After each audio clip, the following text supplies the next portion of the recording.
என்ன அநியாயம்? அந்த புள்ள பாவம், அநியாயம். அந்த குழந்தை எங்க முதலமைச்சரா வந்துட போகுது, நம்ம புள்ள வராத போகுது.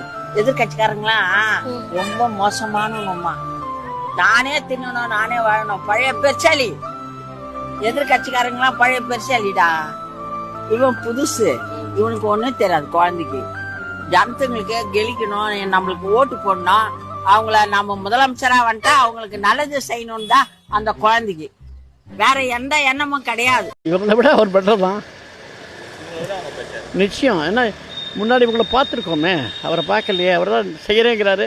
வந்தவொடனே பொண்ணை பார்ப்பாங்க. இவங்களும் அப்படி தான். அண்ணாத்துறை வந்தவொடனே அப்படி தான் பண்ணார். 1962 நாங்களாம் அண்ணாத்துறைக்கு ஓட்டு போட்டவங்க. ஃபஸ்ட்டு ஓட்டு அவர் தான் பண்ணாங்க, நல்லது பண்ணாங்க. ஜெயலலிதா ஃபஸ்ட்டு ஓட்டு நல்லது பண்ணுவாங்க. ஃப்ரெஷ்ஷாக பிரெத்தாக இருப்பாங்க. அது மாதிரி புதுசாக வராரு இல்லையா, அந்த ஒரு இது இருக்கும் உடம்புல. அது இருக்கும். அதனால் நானே நிறையா பேரை சொல்லிக்கிட்டு இருக்கேன். நீங்கள் டக்குனு கண்ணை மூடிட்டு